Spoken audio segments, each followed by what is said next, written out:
ಇದು ನೋಡಿ, ನಂಬರ್ ಪ್ಲೇಟಿಗೆ ತೊಟ್ಟೆ ಕಟ್ಕೊಂಡು ಹೋಗ್ತಾ ಇದ್ದಾನೆ. ಇವನ ವಯಸ್ಸು 18ರ ಒಳಗಿರ್ಬೋದು. ತಲೆಗೆ ಹೆಲ್ಮೆಟ್ ಬೇರೆ ಇಲ್ಲ. ಇವನು ಕಂಕನಾಡಿ ಸರ್ಕಲಿಂದ ಉಳ್ಳಾಲ ಮಾಸ್ತಿಕಟ್ಟೆ ತನಕ ಇದೇ ರೀತಿ ಹೋಗಿದ್ದಾನೆ. ಮಧ್ಯದಲ್ಲಿ ಎಷ್ಟೋ CC ಕ್ಯಾಮರಾಗಳಿದ್ದಾವೆ, ಪೊಲೀಸರು ನಿಂತಿರ್ತಾರೆ. ಯಾರೊಬ್ಬರು ಇವನನ್ನು ತಡೆದು ನಿಲ್ಲಿಸಲಿಲ್ಲ. ಇದು ಮಾತ್ರ ಅಲ್ಲ, ಇತ್ತೀಚೆಗೆ ಕಂಕನಾಡಿ ಸರ್ಕಲಲ್ಲಿ ಒಂದು ಬೈಕು ಒಂದು ಸ್ಕೂಟರು ಸಿಗ್ನಲ್ನಲ್ಲಿ ರಾತ್ರಿ ಸುಮಾರು 7:30 ಗಂಟೆಗೆ ಸಿಗ್ನಲಲ್ಲಿ ನಿಂತ್ಕೊಂಡಿದ್ದಾರೆ. 3 ಜನ ಬೈಕಲ್ಲಿ, ತಲೆಗೆ ಹೆಲ್ಮೆಟ್ ಇಲ್ಲ, ನಂಬರ್ ಪ್ಲೇಟ್ ಇಲ್ಲ. ಅದೇ ರೀತಿ ಸ್ಕೂಟ್ರಲ್ಲಿ ಅವನ ನಂಬರ್ ಪ್ಲೇಟು ಇಲ್ಲ, ಅವನ ತಲೆಗೆ ಹೆಲ್ಮೆಟು ಇಲ್ಲ. ಆಯಿತಾ? ಇಂಥವರನ್ನು ತಡಿಲಿಕ್ಕೆ ಏನಾದರೂ ಒಂದು ಕಾನೂನು ಅಂತ ಇದೆಯಾ? ಇವರನ್ನು ಪೊಲೀಸರು ಮಾತ್ರ ತಡೆ ಹಿಡಿಯುವುದಾ? ನೋಡಿ, ಸಂವಿಧಾನದಲ್ಲಿ ಒಂದು ತಿದ್ದುಪಡಿ ಮಾಡಿ ಇಂಥವರನ್ನು ನೋಡಿದ ಕೂಡಲೇ ಒಂದು ನಾಗರ ಬೆತ್ತ ತೆಕೊಂಡು ಇವರ ಕುಂಡೆಗೆ ಸರಿ ನಾಲ್ಕು ಬಾರಿಸಲಿಕ್ಕೆ ಒಂದು ನಮಗೆ ಅಧಿಕಾರ ಕೊಟ್ಟಿದ್ದಿದ್ರೆ ಇಂಥವರನ್ನೆಲ್ಲ ತಡೆದು ನಿಲ್ಲಿಸಿ ಕುಂಡೆಗೆ 4 ಬಾರಿಸುವುದೇ. ನೋಡಿ ಇವನ ಅವಸ್ಥೆ ನೋಡಿ. ಇವನು ಮಾಸಿಗಟ್ಟೆ ಹತ್ರ ಹೋಗುವಾಗ ಒಂದು ರೈಟಿಗೆ ಸಿಗ್ನಲ್ ಸಮೇತ ಕೊಡದೆ ರೈಟಿಗೆ ತೊಗೊಂಡಿದ್ದಾನೆ.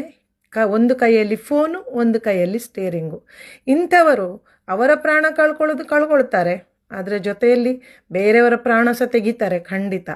ದಯವಿಟ್ಟು ನಾನು ಅಧಿಕಾರಿಗಳಲ್ಲಿ ವಿನಂತಿ ಮಾಡೋದು, ಏನಾದರೂ ಒಂದು ಮಾಡಿ ನಮ್ಮ ಸಂವಿಧಾನದಲ್ಲಿ ತಿದ್ದುಪಡಿ ಮಾಡಿ ಇಂಥವರನ್ನು ಕಂಡ ಕೂಡಲೇ ಯಾರಾದರೂ ಸರಿ ಒಂದು ಜಾಗರೂಕ ನಾಗರಿಕರು ಇವರನ್ನು ಹಿಡ್ಕೊಂಡು ಇವರ ಕುಂಡೆಗೆ ಸರಿಯಾಗಿ 4 ಚಡಿಯೇಟು ಬಿಟ್ಟರೆ, ಒಂದು 10 ಜನರಿಗೆ ಬಿದ್ದರೆ ಮತ್ತೆ ಎಲ್ಲ ಸರಿಯಾಗ್ತದೆ. ನೋಡಿ ಎಷ್ಟು ದುರಹಂಕಾರ ಇವುಗಳಿಗೆ. ಒಂದು ಚೂರು ಒಂದು ಕಾನೂನು ಪರಿಪಾಲನೆ ಮಾಡಬೇಕು ಅಥವಾ ಇನ್ನೊಬ್ಬರ ಪ್ರಾಣದ ಬಗ್ಗೆ ಇವರಿಗೆ ಚಿಂತೆ ಇದೆಯಾ? ನೋಡಿ ಯಾವ ರೀತಿ ಹೋಗ್ತಾ ಇದ್ದಾರೆ. ಇದನ್ನು ಸರಿ ಮಾಡಬೇಕು ಅಂತ ನಿಮ್ಗೆ ಯಾರಿಗಾದರೂ ಅನ್ನಿಸ್ತಾ ಇದೆಯಾ? ನಿಮ್ಗೆ ಅನ್ನಿಸ್ತಾ ಇದ್ದರೆ ದಯವಿಟ್ಟು ನನಗೆ ಕಮೆಂಟಲ್ಲಿ ತಿಳಿಸಿ. ನಿಮಗೆ ಈ ಥರ ಅನುಭವ ಆಗಿದೆಯಾ? ನೀವು ಇದನ್ನು ನೋಡಿದ್ದೀರಾ? ನನ್ನ ಮನಸ್ಸಿಗೆ ಬಂದಾಗಿ ನಿಮಗೂ ಬಂದಿದೆಯಾ ಅಂತ ತಿಳಿಸಿ. ಓಕೆನಾ?